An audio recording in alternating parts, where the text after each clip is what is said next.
The Uniformation GK3 Ultra has been on pre-order for a good few days now, and I'm here to tell you everything I know about it. This is Groundeffected, my name is your dad, and I've been printing with the Uniformation GK3 Ultra for at least a few, and I've been waiting for myself to have as much experience with this new machine before I gave any of my own input. Now, before we get into the video, I do need to say that I was sent this machine for absolutely free, but that freeness is at the expense of my expertise to making models and how to use it and feedback towards the company and all the rest of these things. Also, obviously, they know if they make a good product, I'm going to be singing about it, and you people will listen to my songs. On the same hand, if they make a bad product, this might not look good for them. Let's start out the video with the boring stuff and get it out the way before I show you all the rest of the cool stuff. Now, of course, this machine is an MSLA printing machine. This means that it uses a light which is masked off by a screen and some friggin' open pixels and no pixels. Essentially, this means there is a screen and there is pixels that we need to take into account to tell us whether this printer is any good or not. Now, as I mentioned, there is a screen. That means that we are going to have a resolution of some kind, and the resolution in this case is 16K. This means absolutely nothing. And the only reason that I say that is because most of the time, none of us can even put into any kind of equation or even work out the correct K number to go behind the screens that we have, and all of this has been a marketing ploy in the past, so I don't even care about the K number ever. Now, the XY resolution on this printer is 15,120 by 6,230. Again, I don't know what that means or even care, other than I know that it's a pretty large screen. This means that this 3D printer is not the medium-sized printer. It puts it into the larger printer category. It is not the largest, but it definitely is not a medium-sized printer anymore. And speaking of the size, I have to obviously mention the maximum print volume of this machine, which is 300 by 160 by 300 millimeters. That's a massive size. The resin vat on this machine can hold up to 1,100 millimeters. That may sound like not too much on a large scale printer, but there is this cool little feature at the back where you can add another 1.2 kgs in a bottle, which will auto feed, making sure that your resin stays the same temperature throughout. Speaking of temperatures, this is obviously a Uniformation printer, and one of the big key features of Uniformation printers is that they come with heaters inside of these printers already. This means that this vat is heated from the bottom by an internal heater, keeping the temperature as consistent as possible. Now, one more last piece of information that I think is actually truly the most important information about the resolution when it comes to looking at a 3D printer of the resin type, and that is the actual pixel size. This means this is truly the lowest you can print in resolution, making it as high detailed as possible, and we want to aim for anything under around 30 microns for a very high detailed print. This printer comes in at 26 microns, which is absolutely incredible for a printer of this size. The most important thing is that 26 is the larger of the microns. That is because the pixels are not actually squares, they're rectangles, meaning that the smallest pixel size is 20, but that's across the width or the breadth. Honestly, I don't care about that. The larger of those two numbers is the 26 microns, and 26 microns is ridiculous. It's really good. Like, you can't really tell much difference after that. This means that this printer can print down to 20 microns pretty healthily. The reality is, though, it being a large printer, you're probably going to want to print around 0.03, which is 30 microns, and that's pretty close to roughly what the pixel size on this printer is. Now that I got some of the boring stuff out the way, let's talk about the features on this machine. There is a automatic feeding feature that comes in the back of this machine. It has a pump, and it draws the resin out. It's some freaking magic, and it pumps it in. It doesn't pump it a lot, it pumps a little bit by little bit. It's almost like someone is standing by your machine and automatically just topping a little bit more here, a little bit more there, making sure that you don't run out of resin during your print.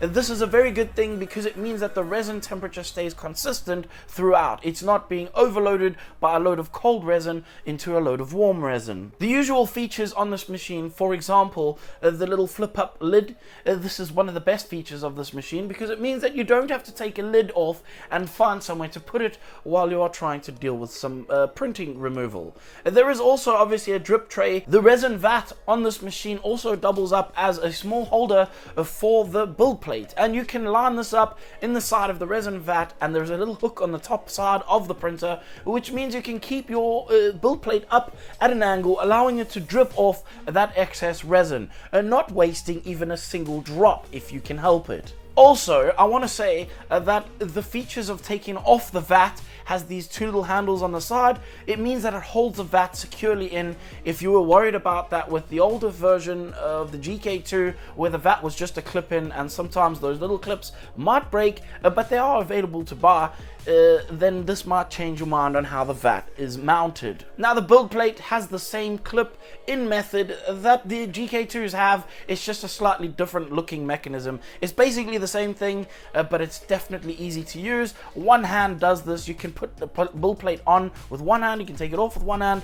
It is pretty simple. Now, of course, talking about the machine means absolutely nothing. I can tell you every single thing that they've written on pieces of paper about how this machine behaves and what it's meant to do. The best thing for you to be able to see whether the printer does what they're saying it does is for me to print, and not just print one or two models, but to print as much as possible. And I have done exactly that over the last few weeks. I've literally printed that machine blue in the face. As for my final thoughts on this machine, this is the way I see it. If you have the money and your kids are not going to be hungry tonight after you've purchased this machine, then you should definitely buy this machine. And I say that because the quality of the prints is incredible. I can print most 1/6 scale statues in one build plate. That just depends, obviously, on the complexity of the statue, but generally speaking, you're not going to worry printing quarter scale stuff. You can just literally print almost anything that you would want to print, even down to miniatures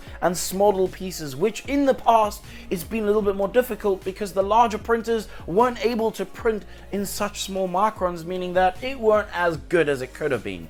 I'm going to tell you from my experience using this machine, it prints amazingly. I have not had a single failure at all. At some point I printed without adding any braces across any of my supports, which meant that I was supposed to have failures. And I'm going to be totally honest, I'm so surprised that that model printed. It was just magic. Honestly, if you have the money, buy this machine on pre-order. There is a link in the description, and I'm not just telling you that because it is an affiliate link. Of course, I am going to get some of your money, but that means that you're giving me some and helping my channel. If I were to start everything all over again and I could only buy one machine, if I had the money, it would be this one. If I didn't have the money, I would have bought the GK2. There is something about Uniformation printers that is just magical. Honestly, I don't say that because they've sent me free machines. I say that because I've used those machines religiously for almost a year, and I've genuinely come to love everything that that machine does for me personally. Now, of course, as with anything in the world, there will be some things that are negative about stuff. I have yet to find a negative with my Uniformation GK3 because I haven't really looked for one. I've just been so excited with how well it's worked and how amazing it's been. This is going to change the game for me, and I'm super happy to have this machine as part of my fleet of machines. It will now be GK, GK, GK all the way. Now, obviously, you want to see some real-world applications. Let's look at some prints and let's look at some painted stuff and see how it comes out. My best pal George had a problem with his vehicle a little bit of a while ago. He decided his radio should no longer be in the center console of his vehicle, and he decided to put it on his dashboard. We 3D printed him a little case for his radio back then, and now he has a hole in the middle of his car which we need to fix. I was waiting super patiently for the GK3 to arrive.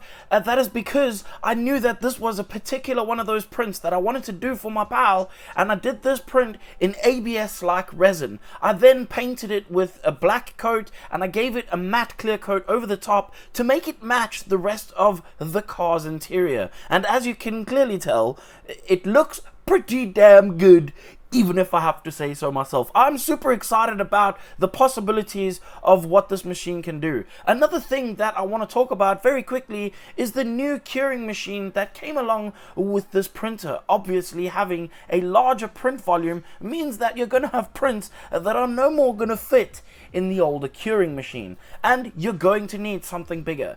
If you have printed it in that 3D printer of the GK3, then it will pretty much fit into this new curing station. And I say that with as much confidence as I possibly can, because I haven't printed, for example, the entire build volume, but I can say that the piece that I printed for my pal's car was almost the size of the whole build volume, and that fitted perfectly fine in the curer. Also, I want to show you a load of the details and some of the prints that I did. What you may notice is some of them are painted, and those models that I painted I have made videos for on my Patreon. Some of them have been released, but not all of them. So if you're going there right immediately, they might not be there straight away, depending on when you watch this video. However, this is a good time for me to talk about my own Patreon, where over there I upload daily whips and little bits of information that I figure out as I go along. I try to share with my Patreons as much about my hobby as I possibly can in order to help them with their hobby.